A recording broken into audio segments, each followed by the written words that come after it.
this is how he. And I have a daughter who is 13 right now. And I am a functional nutrition consultant, but I'm also a chemistry and math teacher. So that's where I'm going to come in from today, because I'd like to talk about how you can optimize learning to the best of our abilities, at least using nutrition. Okay. And when my son was younger, he had a lot of gut issues, a lot of dysregulation, a lot of things that looked like behavioral issues at the time. And I would say that paying attention to diet really helped most of these things: sleep, energy, mood regulation. It's a very simple diet, but it's really helpful for him. And yeah, he is currently 16 years old and in an online public school in regular 11th grade. I wanted to start with a quote by my son. Okay, his name is Sid, and he used the letterboard just like this picture to spell. And he said, the moment I stopped eating inflaming foods was the moment I could live in harmony again. And a lot of times it's more powerful to hear from a person with Down syndrome than, just hearing stuff from me. So here are 3 things that I hope you'll take away from this talk. One of the things I zoned in on, I was thinking, what should I talk about? And there's a lot of research that a majority of people with Down syndrome, just biochemically, have an elevated amount of oxidative stress. Okay. And I'm going to talk about the importance of addressing oxidative stress. The second thing is the importance of proactive nutritional support. So we don't wait until it's, if you're seeing dysregulation, if you're seeing constipation, if you're seeing low energy, whatever you're seeing, find somebody that you think can address it early, and don't be afraid of talking to the right person. Not talking to anybody, talking to a medical professional. And finally, I actually think this is the most important thing, is the importance of being able to ask uncomfortable questions. A lot of times when you check the thyroid markers of a child with Down syndrome, or when a child with Down syndrome has severe constipation, I personally, and maybe several of you can maybe comment if you've heard this, a pretty standard comment you'll hear from some medical professionals, that's pretty common, it's just Down syndrome. And I feel extremely strongly about this, that severe constipation is not normal, an underactive thyroid is not normal, a bloated tummy, a really stalled growth. This is just Down syndrome is not really an answer to anything. It doesn't really mean anything. That's just changing the label from constipation to Down syndrome. So I hope that that'll be something that you take from this talk. Of course, it's a pretty short talk, so I'll start going, and I want to keep my timer handy here. So let's see what you can get started with right away if you have a young child with Down syndrome. I would say that habits are harder to change when your child is older. So one of the things, if I could go tell myself something when my son was younger, I actually did start a lot of these things out of not having any option when he was 5, but really avoid or reduce potentially harder to digest foods or foods that are low in nutrition. Set good habits early. So things like white flour, white sugar, for some people, dairy. If your child is really constipated, if you want to try going off dairy or try going off something, give it a trial when your child is younger. It's always easier to make changes when your child is younger than when your child is older. Number 2 is increase the variety and diversity of foods. This is when your child gets really used to eating foods of a certain texture, right? Or of certain food. And if that's all we feed them, it's really hard to introduce diversity later in life. It can be done. And if your child is older, don't lose hope. This is still something that can be done. But if you are younger, because I'm focusing on people who have younger kids, but that doesn't mean it doesn't apply to people who have older kids. This is probably one of the most important things you can do for gut health, and gut health equals brain health, basically. Okay. Finally, these are things that I'm really grateful that I introduced when Sid was young. So spices, different textures, because these are strong tastes and textures, right? I've seen that sometimes children with Down syndrome can get really adapted to certain habits. And strong tastes, like these foods right here, traditional foods have cultivated tastes. Ferments have pretty strong tastes that are harder to introduce when a child is older and has only eaten pizza with cheese for most of their life, right? Different textures are harder to introduce. Spices, maybe, depends, but and a variety of fruits and vegetables. Okay. And I was trying to make an acronym out of that, but that was, I did make an acronym, which I will share in a bit. Now, what we know for a fact is that there's enough research to show that children with Down syndrome have higher amounts of oxidative stress in their bodies. It's a little bit beyond the scope of this talk to actually talk about what oxidative stress is. But oxidation is the process that you see in rust. It's the process that you see when an apple goes brown and you leave a cut apple outside. Of course, it looks different in your body. But why is this important to know that people with Down syndrome can have higher oxidative stress? Because oxidative stress can trigger inflammation, can trigger specifically neuroinflammation, can disrupt the gut microbiome, and a lot more. But a lot of our health for everybody depends on, this is one of the factors I like to address. And the key word that I want you to take away from this talk is polyphenols. So what are polyphenols? They are compounds that you find in plants, okay? They have antioxidants, and these antioxidants can combat oxidative stress. So that's basically the opposite. That's dousing the fire of oxidative stress. Polyphenols can reduce inflammation. And it's not really hard to find these, but you have to make a little bit of an effort, right? Polyphenols are abundant in spices. So it really helps in increasing the diversity of the bugs in your child's gut, of the microbiome in your child's gut, right? And it promotes the growth of good bacteria.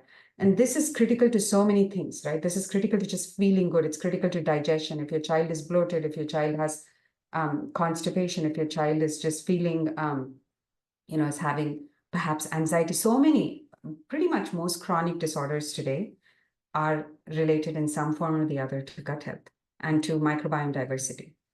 So are there many things that can influence microbiome diversity? Absolutely. I just wanted to focus on one thing, and that is polyphenols here, okay? So the top 3 foods, many brightly colored fruits and vegetables, pretty much all brightly colored fruits and vegetables have different polyphenols. Spices are abundant.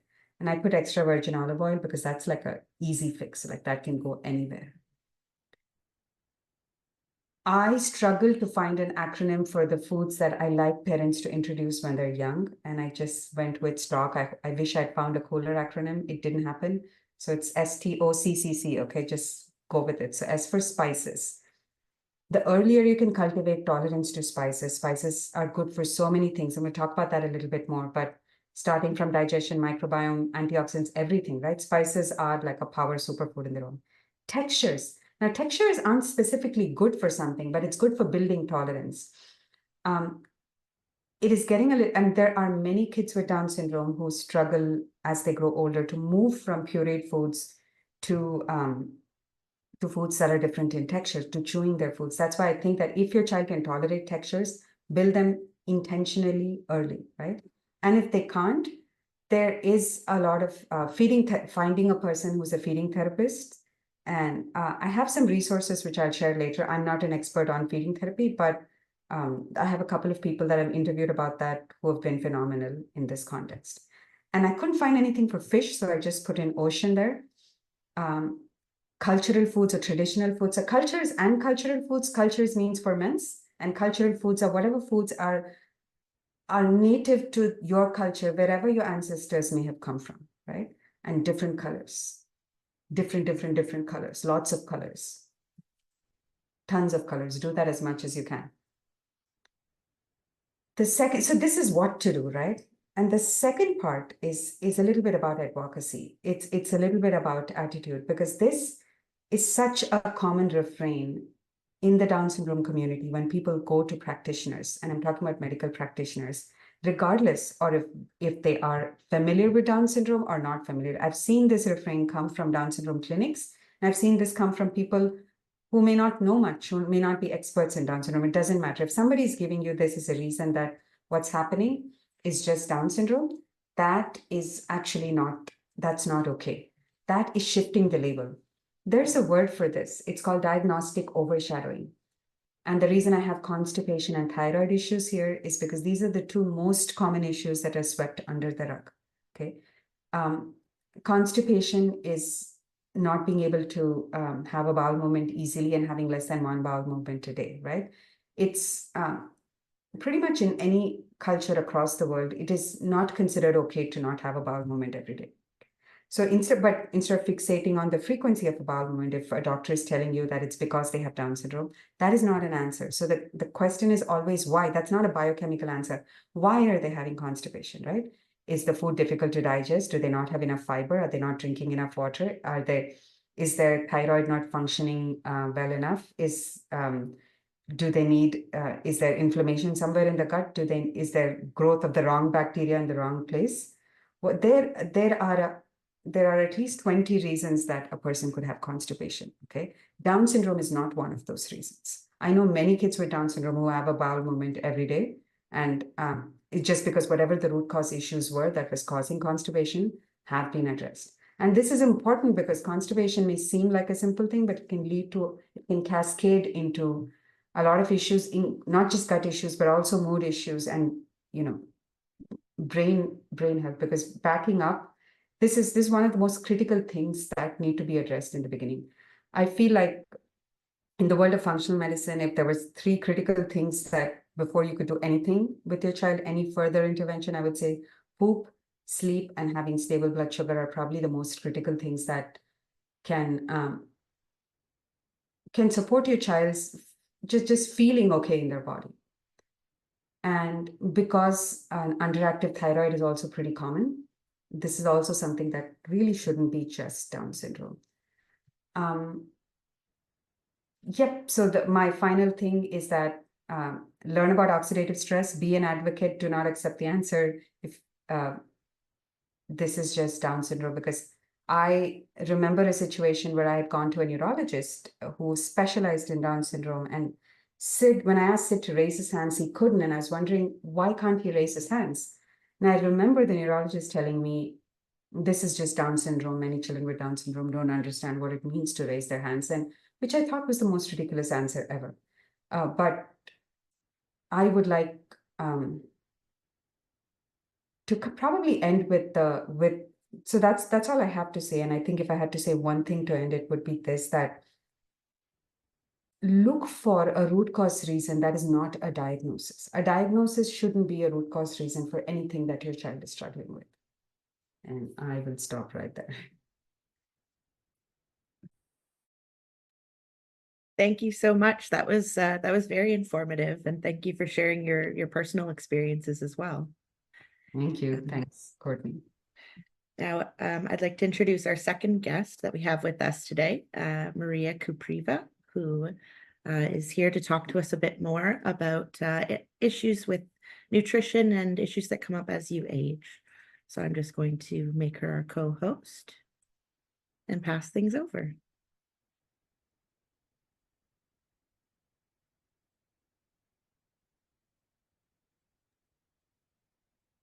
And Maria.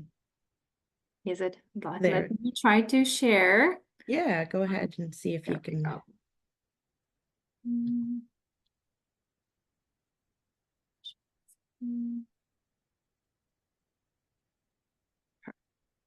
Thank you so much for this. Perfect. We can see. Yeah. All right, go ahead. Awesome. So everybody can see the screen. Perfect. Thank you so much for inviting me to be almost a panelist among all the other professionals, which is wonderful. Thank you, Courtney, for the introduction. So my name is Maria. I'm a registered dietitian based in Calgary, Alberta.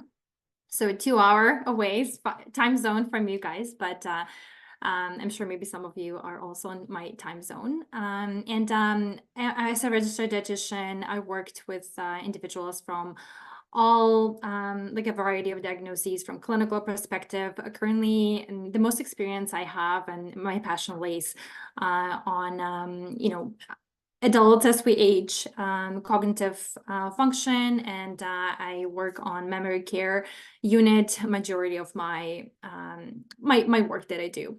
So this is a passion of mine. So thank you so much for inviting me. And I really wanted to say a few words on the previous speakers, like Vaish's speech. And it's so true in regards to, she did speak about the changing labels and diagnostic overshadowing. And I feel it's so important because a lot of the times what happens is, when we go to, especially I see most of physicians, we see among them when, they say that, it's just, let's say a person has a certain diagnosis and like, well, it's because of that. But at the same time, if a different person without diagnosis came with the same problem, given it constipation or any neuronal problems or anything across the label, it'd be like, they will have many more different answers to the problem. So they're not looking at a person as a whole person. They just view it through a specific lens. And it's so true that we need to advocate and be, our advocates for the loved ones and whoever is under our care. So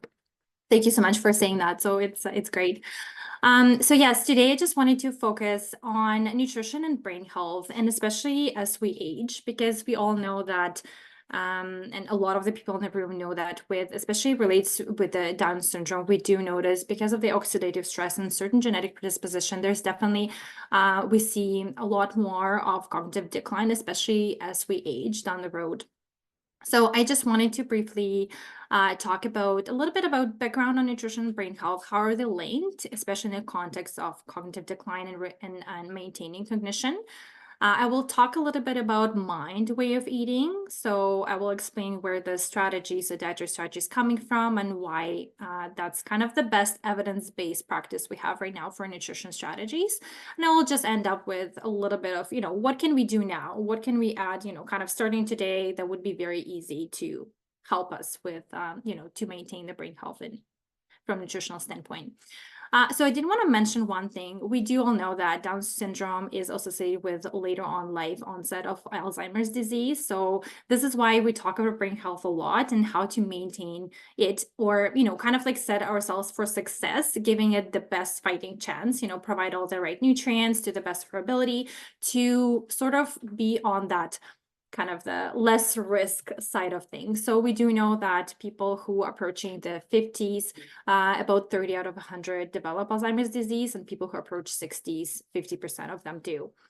Again, not the most best, not the most sunny and bright statistic, but we just need to be aware of what are the risks, right? Lifestyle and brain health are really, really heavily linked. It's not just the nutrition. We also need to talk about the other pieces, right? So it's cognitive training, it's physical activity, it's sleep quality, socialization. Those are really, really big players as well. But because I'm a nutrition expert, I'll talk about nutrition today. So why do we link brain and food? Well, we do know that what we eat and our brain overall well-being are tightly linked. Why? Because, well, food affects how our brain is built, right? Because the nutrients we eat then end up in our tissues, including the brain, and how our brain is built then affects how it works and how it functions and how it ages. And I have this little picture here of the light bulb. So basically, if we have all the night nutrients, our brain and our cognition shines to the best of our ability. If we're not fueling our brain enough and our bodies enough, so we have this very, very dim light that you see on the right side, meaning that, if we do try our best to provide the brains with the right nutrients, it will shine best for us and it will age, again, the better. So because we have such a short time, so my apologies if I don't spend too much details, but again, you feel free to reach out if you want more detail on what I'm going to be talking about in terms of the food. So a lot of you heard about Mediterranean diet. I'm sure it's been in media a lot. It's one of the most researched diets as it stands right now, especially, anywhere from prevention of chronic diseases, cancer risk, brain health, cognition, you name it. So it's the most researched one. And from where it stands, it's the one that has the most evidence behind it to support brain health and cognition. And I don't know, many might have not heard about DASH diet. So this is the way of eating that we typically use to treat hypertension, so high blood pressure. And we do all know that in terms of cognition and preservation of brain health, we do not want our blood pressure to be high, right? Because it does create more pressure in our blood vessels and it doesn't, in that case, our brain tissues do not do well and they don't get enough support, blood supply, and nutrients to it. So if we marry Mediterranean diet and the DASH diet, we get MIND diet. So again, this is another way of eating that's been researched quite a bit in literature. So we do know that individuals between the age of 60 and 90, the more adherent they are to the MIND way of eating, lesser chance to get Alzheimer's disease later in life. So it's kind of a continuum. More adherent you are to that mind wave eating, lesser chance or lesser amount of people from that group develop any sort of cognitive decline. If they're leaning more in that Western way of eating, where we have a little bit more of those pro-inflammatory foods and refined foods, then those individuals develop the cognitive decline, including Alzheimer's disease, more. So I hope it makes sense. It's a little bit of science there, but it just, better we do, greater chances of preserving our cognitive function we have.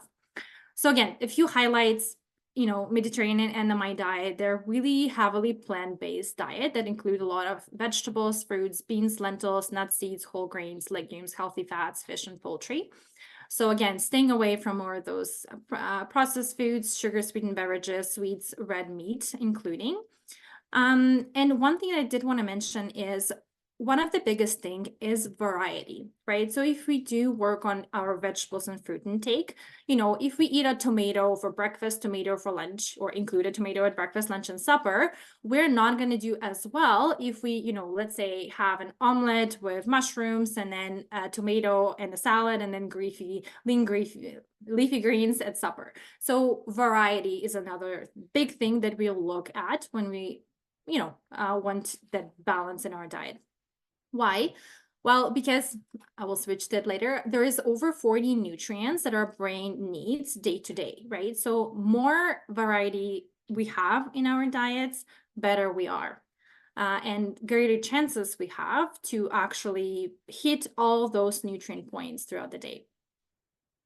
Just a few highlights. So if, and again, that's purely from the Mind Way of Eating research. And again, we do look at vegetable intake. Officially, they do say about 2 servings or more per day.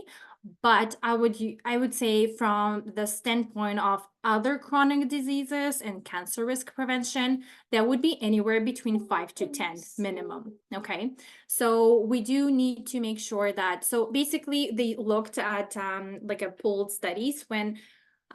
If let's say we eat anywhere between 0 and 5 vegetables and fruit per day, then we don't really decrease our risk for cancer, chronic disease. Once we start hitting that 5 servings per day up to 10, then this is where we see that linear relationship. So more we have up to 10, less of the risk we have. Once we hit the 10 servings per day, then our prevention risk sort of flattens out. So if we eat 10 versus 15 doesn't really matter for the prevention. But again, if you have no vegetables in your diet right now, you have 1, aiming for the 2 servings and then aiming for that 1 leafy green per day, that could be a good start, right? Berries, and again, as the previous speaker says, antioxidants and those isoflavonoids and different those things that quench the oxidative stress.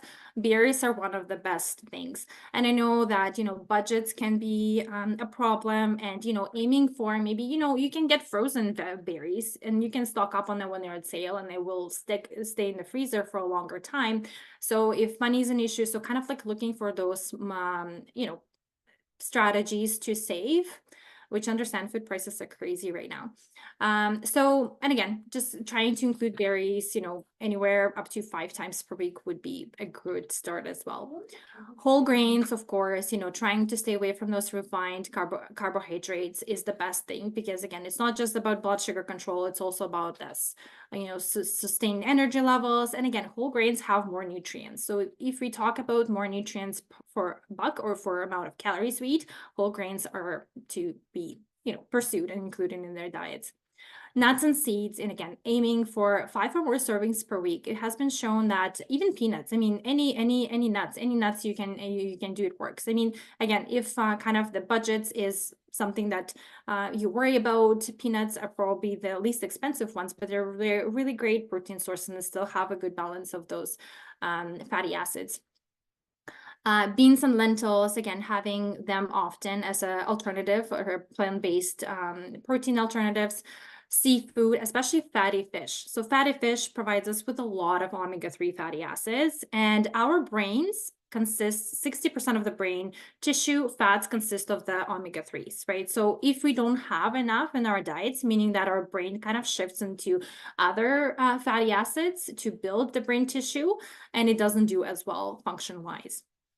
Again, poultry as a leaner meat alternative, and again, adding some of those oils like extra virgin olive oil, that's the one that's most researched. And we do know it has a good balance in fatty acids, and it's especially the extra virgin types, they have more of those antioxidants in there. Some of the key nutrients that I wanted to highlight, I'm not going to talk a lot about them because of the time, but again, we really want to aim for protein intake because proteins and amino acids in protein, they're building blocks for a lot of signaling molecules in the brain. So if we're short in any amino acids, that means that our brain cannot synthesize, or tissues cannot synthesize proper amount of those signaling molecules. Again, carbohydrates, they're important. They're energy source. Our brain love eating, sugar, not sugar, but carbohydrates. But again, opting in for those whole grains, right, and whole foods. Omega-3s, again, as I said, fatty fish is the best source. Vitamin D is an important one. Sometimes we think about vitamin D as just a bone health vitamin, but it has a lot of signaling and cofactor roles, especially in the brain signaling pathways. And again, as I mentioned, 40 nutrients daily our brain needs. So again, adding as much as possible in terms of variety, that's the best bet. And again, as a previous speaker mentioned, kind of like oxidative stress is something that we worry about, and antioxidants, and again, whole grains, vegetables, fruits, berries, they're rust-proof our brain pretty much. And then if we talk about anti-inflammatory properties of food, it's kind of like a cooling, like a process to cool our brain. So again, including all of those foods is, will kind of put you at the best. And again, just to wrap up with a few easy ways to incorporate those brain healthy foods that you can pretty much do now. And again, you can, if you're having a snack, include some of those nuts and seeds. You don't need a lot. It's 60 mils, quarter of a cup of mixed raw or roasted, nuts and seeds. I prefer to stay away from the salted kind because again, kind of, you do remember the DASH diet, low salt, that would be probably be best for our brains. Adding a handful of leafy greens as a side, right? And doesn't have to be every day. Something that you absolutely don't like, making a smoothie with spinach. Spinach will give you green color, but it probably will not add a lot of taste to your smoothie. Including fatty fish at least twice per week. Beans and lentils, adding to the soups or stews, or just having them as a plant-based protein on the side. Adding vegetable and fruit at every meal and snack, that's another way to include more of those foods. And again, I want to emphasize adding variety, not necessarily quantity, but a variety. Having a little bit of everything, experimenting with the foods that, will give you all those missing nutrients. And again, contact me if you have any questions. I'll be happy to answer. Thank you very much, Maria. Those were some really excellent suggestions. I'm like making notes over here for my grocery list.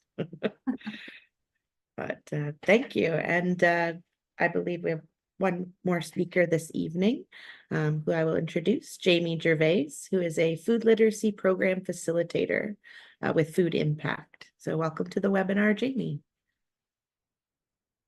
Oh, I think you're just on mute there. I will pass co-host over to you so you can share your screen.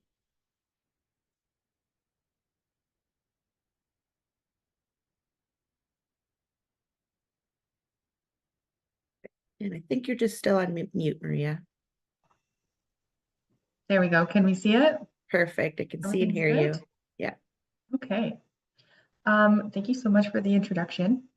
I am also in Calgary, Alberta, and just a little bit about myself and about Food Impact.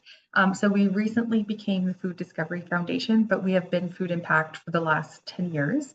And we work with children. Here, hang on. Oh, here we go. Yeah, we're an education-based nonprofit organization that provides food and nutrition literacy programming to children from ages 3 to 18 years old. So our programming is usually done within the school system and more recently out in the community when we found that from the feedback that we got from the children, a lot of them seem to understand what a healthy food is or what a nutrient dense food is, but they don't know what to do with it. So we started doing a lot of programming in the community or surrounding cooking and getting over those hurdles that Maria was talking about, like the cost of food these days. How can you still eat a nutrient dense diet with, you know, the cost of fruits and vegetables being so high? So we focus on food exposure at early age that has high nutrient density. We focus on critical thinking when it comes to food, so we aren't confused by a lot of this food marketing that we see all around us. Also skill development and overcoming some of those common obstacles like cost, availability of food, and lack of equipment. We also provide our workshops to the Ups and Downs Association. That is the Down Syndrome association that works here in Calgary. And a lot of our programming is done to a bunch of different ages. So we have to be accommodating to the skill level and cognitive development and culture and belief of these different age groups. And I found that really prepared us to work with these people with Down syndrome. So I'm going to talk to you today about developing those food skills with children and people who have Down syndrome. So I think it's very important to set expectation when you are working with food. To understand that skill development is not a linear process. So just because we learn a knife skill or learn a skill in the kitchen, we have to practice that with consistency. Learning that it's okay to fail and make mistakes. I think this is really challenging for young kids because, like, I have a son who he is so good at so many things naturally that if he is not good at something, he believes that it is not in the repertoire of his capabilities. And I think that this can be extrapolated to a lot of children, that they think that failure means that they're not good at something, but it's actually just a part of the process. And we can learn from our mistakes and use it as a learning opportunity. So this might look like, if they spill flour everywhere, then to not react to that. If they put in, let's say, a half a cup of vinegar instead of a half a teaspoon of vinegar, then obviously it's going to ruin the meal, but we can talk about why it's really sour and maybe how to counter that sourness, or why the bread didn't rise, or, just use it as a learning opportunity. Also, this is really important, acknowledging that there's varying degrees of success. Now, what does that mean? So success to a child when they're cooking might look really different than somebody who has done it for 30 years. So we were making tortillas with this group of 9-year-old girls, and the tortillas, they were really thick, and because they're so thick, they weren't cooking through properly, so they're like a little bit burnt. And to me, that looked like a failed tortilla. Like, that was not a good tortilla. But those girls, they said that was the best tortilla they've ever eaten. They were so happy that they had made it, and it was success for them. And I'm so grateful that I didn't say anything to be like, oh, I'm sorry that these tortillas didn't turn out. No, they did. They did turn out to these girls, and that's going to give them the encouragement to do it again. And maybe the second time, they'll be even better. So I think it's really important how we present success to them.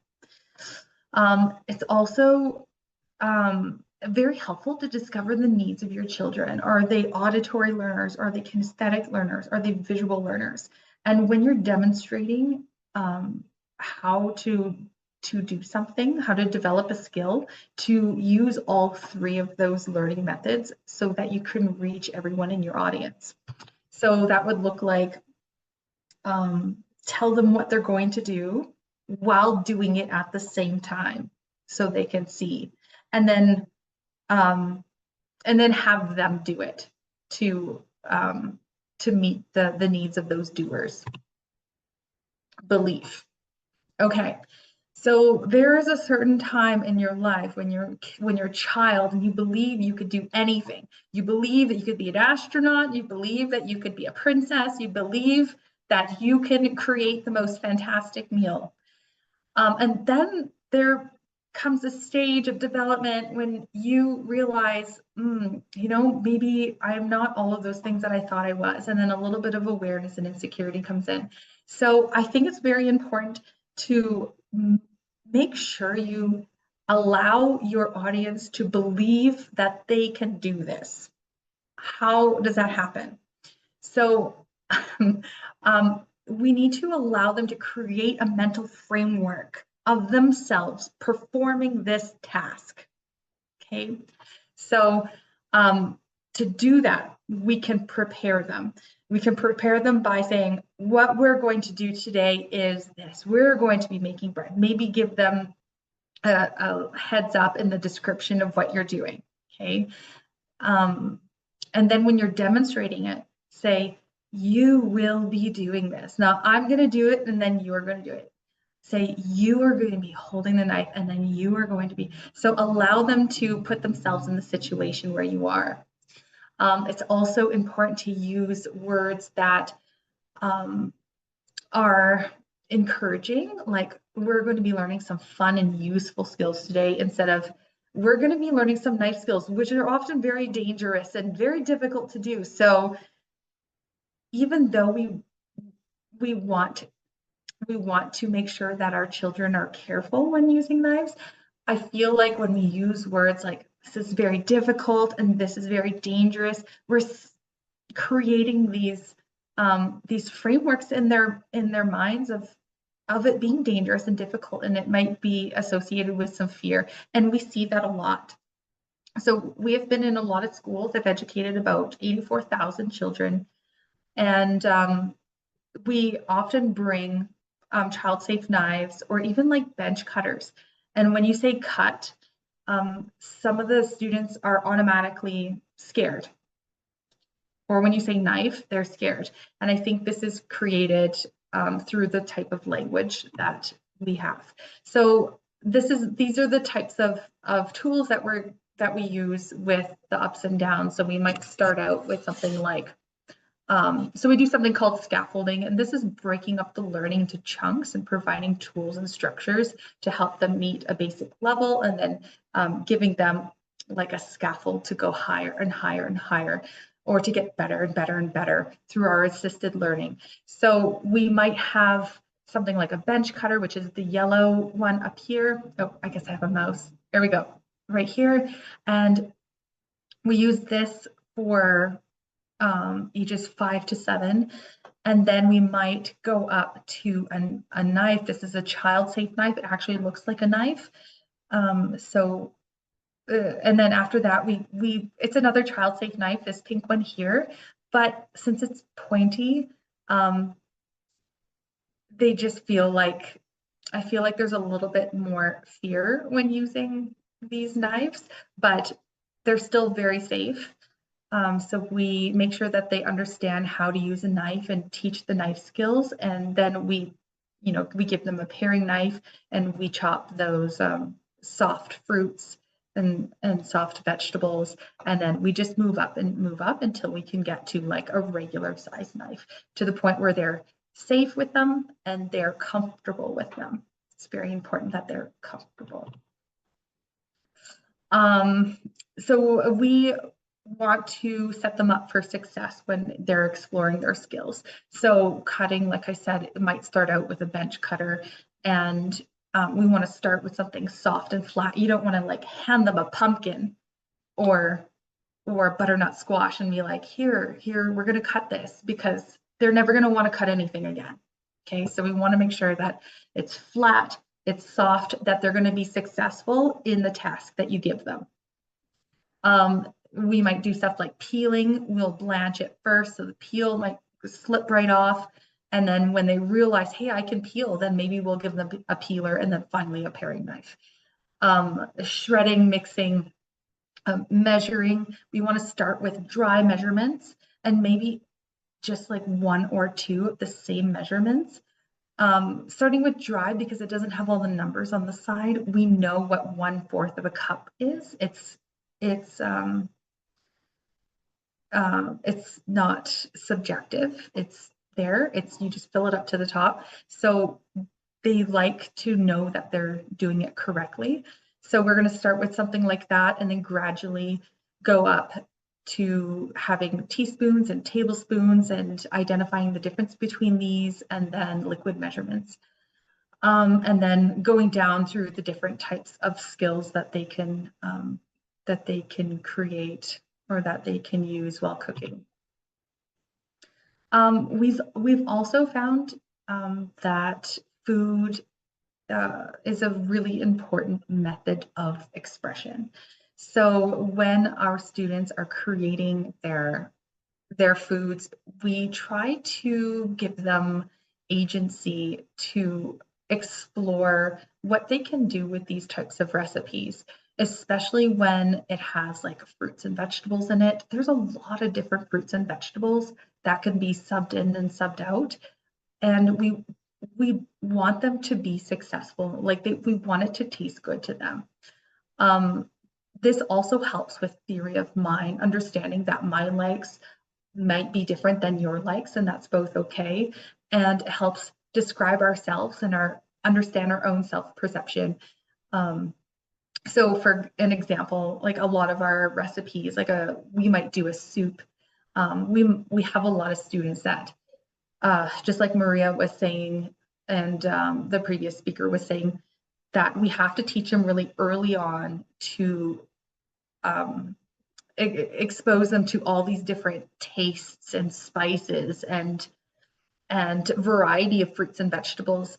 And we often end up with a lot of students who have not had that exposure to food. And so they don't like a lot of fruits and vegetables. They don't like a lot of spice. So we're trying to integrate these in a very subtle way that's going to be successful, that's going to make them like it. Okay, so that might look like, taking the celery out of the soup, or we made tacos today, for example. We made pulled pork tacos and with a fresh peach salsa and some guacamole, and they had the agency to choose what would go inside their taco while still promoting variety, balance, and high nutrient density. So I provided a recipe here, something that is very plain. We found that working with the students at the Ups and Downs Association, they're very excited to develop their skills, but tasting things that they have not liked in the past, they like things very bland. Like they like things, at least that this particular group, they like things,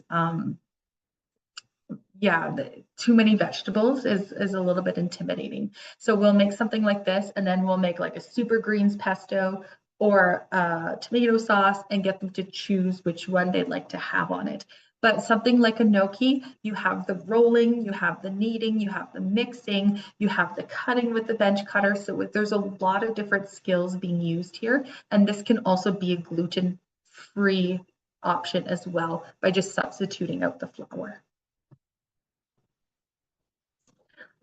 That's all I have about that sections and skill development. If you have any questions, or I didn't provide my contact information, but I'm sure I can later.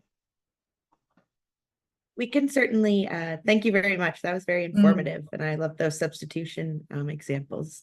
And we can certainly provide the contact information when we share. Tomorrow we'll share the recording of the webinar. If the speakers would be so kind as to share your slides with me, I can share the slides with our participants. And yeah, I think there's a lot of great information packed in there. So thank you very much.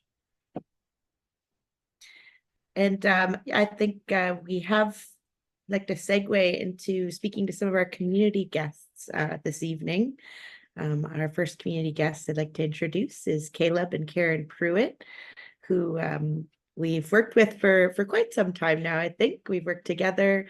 They're involved in our Mindsets Wellness program that we are currently developing. And welcome to the webinar. Hi guys. Hi, I'm K-Off. And I'm Karen, aka Mom. And we're down here in Florida where it's very steamy today. I'm sure it is up in Canada as well, but it's super steamy down here. But thanks for having us on. We loved hearing all the presentations. Caleb is 17 now, and he started cooking when he was probably 4 or 5. Dad's the cook at our house, and so he wanted to be in the kitchen with Dad right alongside him. He had a little play kitchen when he was little, and he, emulated Dad doing all the things. And so he started very young, and I think there was a couple speakers that mentioned the importance of that. So he was used to being in the kitchen. We had a lot of child safety tools when he was young. And then during the pandemic, he did an online cooking class. It was really helpful. They did monthly webinars, and he learned a lot from, we got cards in the mail from them. They were very pictorial. And so that was really very helpful, right? Yeah. He did those, and he got to cook us a meal every month. And then after that, you did your cooking safety class, right? Yes. Yes. Did a cooking safety class after that, and now he's launched his own cookie business. So I don't know if that's super healthy or not, but it is cooking, baking rather. And so we counteract that. I know Courtney was saying, how do you counteract all the cookies? What do you like to do? What do we do this afternoon? We make cookies with Mom. Yeah, but what do we do? Where do we go this afternoon? Oh, they're gonna gym. Yeah, we went to the gym today. So Caleb loves to work out. I think the first speaker mentioned the importance of physical activity, and we're huge believers in that. I got new shirts. Yeah. Planet Fitness, we love to go there, but we believe physical activity is super important to everyone, but especially to people with Down syndrome, to get all that oxidative stress out and just, feel better about themselves. So yeah, I know if anybody has any questions. I don't know if we're taking questions at the end. Yeah, I think that just wanted to learn, to start the conversation and hear a bit more, introduce yourselves. And I know Caleb is quite the athlete, sharing his journey on social media. I know we watch at CDSS, and it's a quite, an accomplishment. I know you're still at 17, earlier in your journey as an athlete, but I think it's pretty impressive so far. You say? Thank you. I got new shirt. I love it. Yeah. Thank you. And we have another pair of community members with us tonight, Jennifer and Sawyer Engo. Welcome to the webinar. Hi, everyone. Nice to be here. So this is fantastic. I've been writing a lot of notes because this is a lot of what you're saying is just such a great reminder, and it's fantastic hearing. So we have 3 kids. Sawyer is 16, and our oldest son is 18, and his little sister is 12. So anyways, I guess that I just looked, it was about 10 years ago where we ended up hiring a food therapist who worked full-time with us for 4 months. It was an hour every day where she actually went to Sawyer's school. And we did that because at the time, Sawyer was, during dinner, he would kind of gag and often throw up during a meal because of food that he didn't prefer or a texture. And my older son started to kind of get a little bit pickier. And our daughter started to model Sawyer and start gagging and stuff. And I think we just said, enough is enough. So we knew that we needed some support, and it was the best thing that we ever did because we because it just changed our lives, and we had not too huge goals. Like we wanted, maybe to eat some chicken strips that weren't in the shape of a finger all the time and just be able to eat at a restaurant and such. Really quickly, things like broccoli, which was something he had never wanted to try before, became his reward food. So that was awesome. And then, in the house, we always just talk about like healthy foods and what's good for our body, and just have really kind of positive language around food and health and nutrition. Sawyer is actually, him and his sister just finished their 9th year of competitive cheerleading. So, being, an athlete has always been a huge part of his life. So I think when we talk about nutrition, we also talk about fitness and stuff, because those things go hand in hand, right? So just being really active. And Sawyer has been, a competitive cheerleader for 9 years, and actually going to be on a travel team next year, heading to California in next March, so to compete. So that's exciting. And he's just had a real passion, for fitness. You want to be what? A personal trainer. A personal trainer. And at high school, we take strength and conditioning. We converted, our garage to home gym. So when Sawyer is not sitting here beside me, he is literally working out all the time. So just really loves it. I wrote some little notes and stuff. So again, like 10 years ago, we decided to hire a food therapist. And then, we've done a lot of things, like we bought the kids like cooking classes for Christmas, and we bought them all those kid safe kind of kitchen tools and their own aprons and things like that. Sawyer does really well with like modeling. So, and his younger sister just really enjoys the kitchen as well. So the two of them, would do those kind of things together. So we were doing that before the pandemic. And then what happened, at the pandemic, we did some online cooking classes, and I was working. So it was also very helpful to have the two in the kitchen and be able to prepare their own foods, because, it was just a lot going on. So they really, really love the cooking classes. And that was great that we did them. And then we also did some other things, like we've ordered like HelloFresh for several months. We don't do it anymore, but when we did, we'd have about 3 meals a week from HelloFresh, and we did that so that him and his sister could make the meals together. So we had them on nights where we had a little bit more time to get to sports and such like that. So we had those meals delivered, and then everything was portioned. The kids were really excited about like picking the menu. And then that was something that him and his sister would do, and they would make dinner for the whole family. Something, I don't know, at our house, like, we always keep like fresh vegetables cut up in the fridge.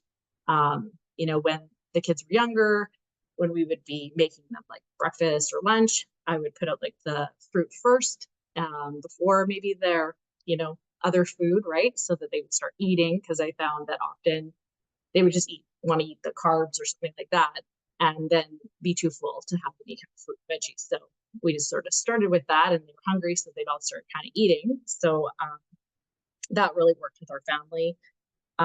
Sawyer, I don't know, other things that we do here too is just, we're always focused on trying to like do things that help him to become fully independent in that. So, Sawyer, he actually makes his own breakfast every single morning. He wakes up before I do, and he's in the kitchen making breakfast. He likes to use like his little egg maker. So, because, we're trying to figure out how you can actually like cook an egg and do that in a safe way. So we got these like little dash egg makers and showed him how to do that. So that was maybe less risky than using the stove, but now he can use the stove too. So that's really cool. So just kind of getting those like tools that help him to kind of try some of those things independently, and gradually do things that are a little bit more difficult, right?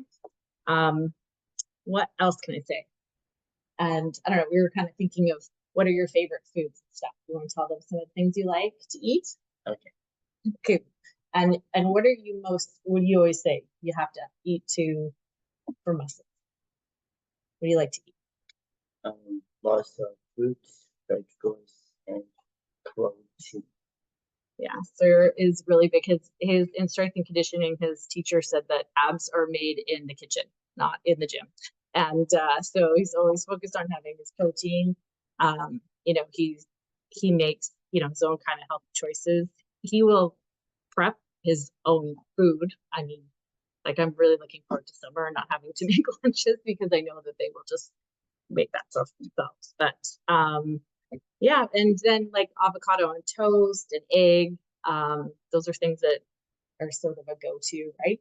And then we like to make like protein bowls and salads and lots of stuff like that. So not sure what else I can tell you, but yeah, I mean, Sawyer's after the, you know, I'd say, well, the kids are a little older now, but you know, he's always been sort of our best eater. And you know, we didn't have like these crazy goals for food therapy. We just wanted to maybe eat, like I said, chicken finger that wasn't the shape of a finger sometimes. And then it just, you know, I was like, oh, I don't even care if he ever eats sushi or anything. And then sushi tacos became his favorite food. And yeah, we've just kind of introduced the same thing with textures and stuff like that. For a long time, he still wouldn't touch potatoes and, you know, some foods, this is a texture thing, but now he will eat potatoes, he'll eat like quinoa, lots of stuff like that. And yeah.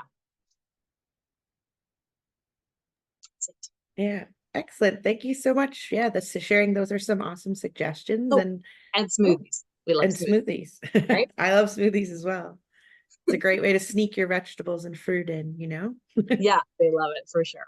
And I feel like you're echoing some key things that some of our speakers were saying earlier. So it's really nice to see, you know, I know it's really helpful to learn from others who are walking on their wellness journey and figuring it out, because we know everyone's different, and, you know, what works for someone might not work for another. So it's really a bit of a jigsaw puzzle, but seeing someone else who's sorted it out and figured it out and is doing, you know, doing well and found some great solutions they're willing to share, I think is very helpful.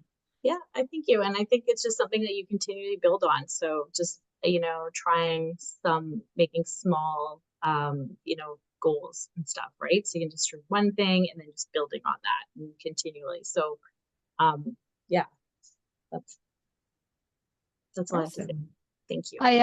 I'm going to share a little story with you. So we have 4 children. Kevin is currently 31, and my friends used to think I had lost it a little bit, but I grew up with food being an important thing. You know, if you didn't feel well, you got to have something to eat, you know, like, you know, where other people, when they feel unwell, food is the last thing on their mind. And one of the things that I used to have great fun with my kids, who eat very widely, is when they were, I don't know, 5, 7, and 9, 6, 8, and 10, we'd go to the supermarket and everybody would have their own buggy. And they got to go, could go shopping and choose what they wanted to put in the buggy. Now, sometimes it was the only what they could reach, as opposed to, you know, we became very quickly what was at that level that kids could reach at. And then they would have to come to me and say yes or no, whether they could keep it or not, or whether they had to go put it back. And this eventually got to the point that there was nothing that needed to go back, or that they needed to tell me why this is going back. You know, well, I saw it on TV, it looked like it would be good. And I'm like, what's in it? You know, can you look at the ingredients? Like, is that food, or is it just something that's colored orange, for example? And we used to have great fun with that. And still now, Kevin enjoys grocery shopping. Thanks so much, Laura. Yeah, that's a great example of the trial and error we were talking about earlier, using it as a learning opportunity. You know, if you're not always be discouraging, you know, we all grab the snacks and things like that sometimes, for sure. I know we're rounding the end of our time here. I don't know if I don't see any questions from the community in the comments, but if there are any questions or final comments at all, I'll leave a moment for that. We do have another webinar next month that'll be coming up on July 25th. which is International Self-Care Day, and our topic is going to be managing your mental health. So you're all more than invited to join us for that webinar next month, and we'll share the recording and the slides from tonight's webinar with you all tomorrow. So thank you very much to all of our speakers. Everyone shared some really great advice and really great tips, practical tips this evening. So I think it was very helpful. Thank you very much. Thank you. Thanks, Courtney. Thank you. All right. Thank you, everyone.